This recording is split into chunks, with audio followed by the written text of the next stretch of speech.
माया क्या है?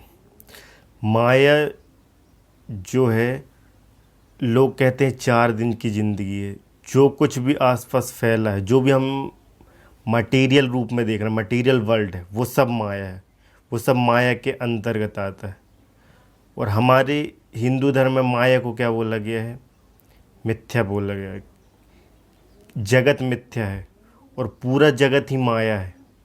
मतलब जगत मिथ्या है, मतलब मिथ्या का अर्थ होता है कि जो असत्य हो पर सत्य की तरह प्रतीत हो, मतलब दिखाई दे।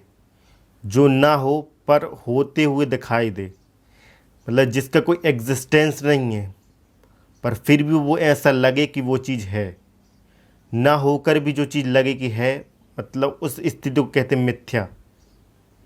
कि महसूस होता कि है पर असलियत में वो नहीं है। तो जगत को मिथ्या बोला गया। और जो भी मटेरियल वर्ल्ड है आसपास फैला, वो सब माया है। इसे मिथ्या को एक प्रकार से समझे कि जैसे हम जब स्वप्न की अवस्था में होता है कोई व्यक्ति, जब वो स्वप्न देखता है, तो स्वप्न के समय जो कुछ भी वो देखता है तो व्यक्ति को ऐसा महसूस होता है, प्रतीत होता है कि ये सब सत्य है। जो कुछ भी हम देख रहे हैं सपने में, सपने को हम जीते हैं, हमें लगता है उस स्थिति में कि ये सच हो रहा है सब कुछ। पर जब हम स्वप्न से बाहर आते हैं, तब हमें पता था कि वो सच जैसे महसूस जरूर था, पर वो सत्य नहीं था, वो मिथ्या थी। तो जगत भी एक स्वप्न की तरह है। हमें लगता है कि ये सत्य है पर असलियत ये नहीं है। जब हमारी मृत्यु होगी, जब हम इस धरा को छोड़कर जाएंगे, तब हमें महसूस होगा कि हम एक मिथ्या में जिसे हम सच मान रहे हैं, असलियत में वो सच नहीं है, वो भी एक स्वप्न की तरह है। तो इसलिए जगत को भी बोला गया है हमारे दर्शन में, हिंदू दर्शन में, कि जगत मिथ्या है। तो माया, एक माया का तो ये तल है जो हम आसपास जो भी मटेरियल वर्ल्ड फैला हुआ है उसको देख रहे हैं, वो माया है। दूसरी माया एक सूक्ष्म रूप में है, जो कि जिसे पकड़ना आसान नहीं है। आम जो व्यक्ति है उसे नहीं देख पाता। उसके लिए एक संत का, एक साधु का चित्त चाहिए, साधु की सोच चाहिए। एक एक माया जो संसार रूपी माया वो, और एक उसका सूक्ष्म रूप वो भी माया है, वो है मन। मन भी माया है। एक संसार वो है जो हम बाहर देखते हैं, और एक संसार वो है जो हम अपने अंदर बनाते हैं, वो मन से बनाते हैं। छल का संसार, कपट का संसार, प्रेम का संसार, एक नया जगत जो हमारे मन में बनता है।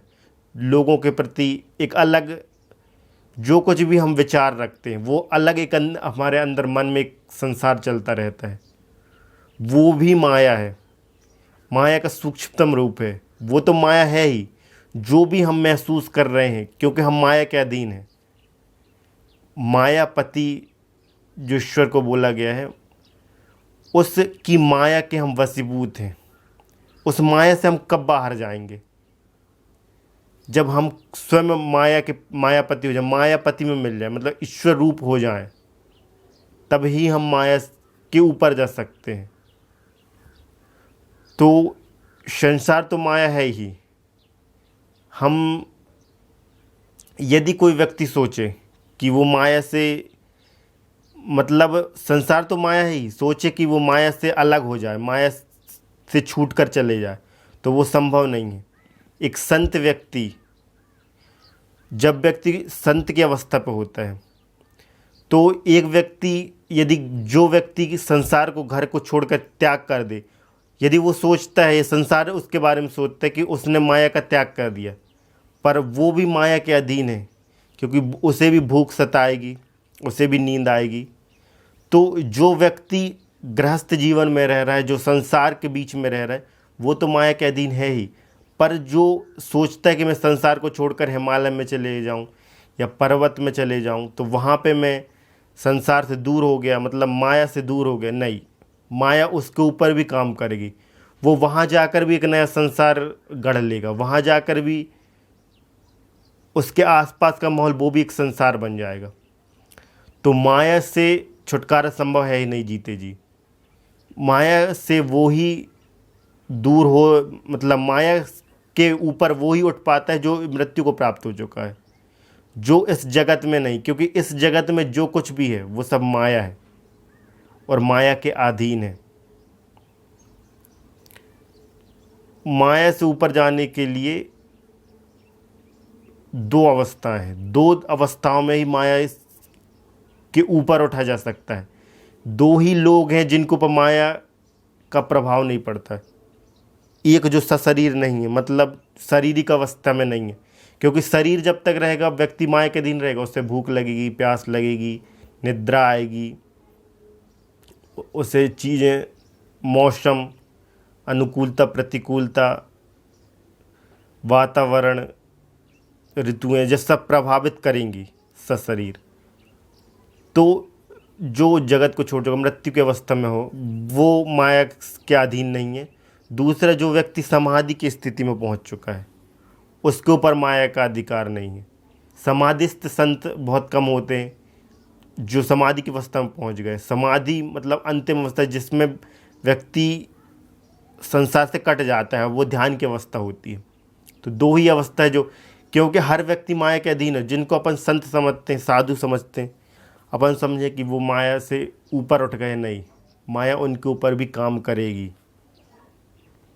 एक व्यक्ति बुरा कर्म कर रहा है उसके ऊपर तो माया काम कर ही रही, पर जो व्यक्ति अच्छे कर्म कर रहा है ये ना सोचें कि उसके ऊपर काम नहीं कर रही, उसके ऊपर वो माया का ही प्रतिफलन है, माया का ही परिणाम है कि वो अच्छे कर्म कर रहा है।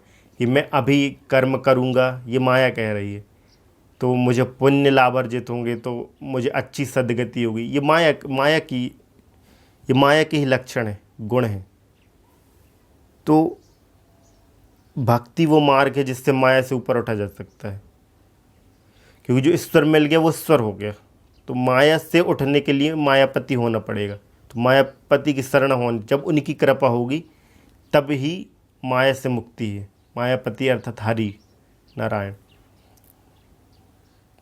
माया हमारे ऊपर कैसे काम करती है, इससे जैसे जो भी एक बच्चा जन्म लेता है, उससे पहले वो एक था, वह उसने किसी को नहीं जाना। जब वो जगत पे आता है तो वहाँ से उसके रिश्ते बनने की जो गति है वो शुरू हो जाती है, कार्य शुरू हो जाता है। वो माता पिता बनाता है, सगे संबंधी बनाता है, उनसे राग बनाता है, राग होता है। ये माया की परिणाम है कि हम सब एक से प्यार करते हैं, एक से शत्रुता रखते हैं।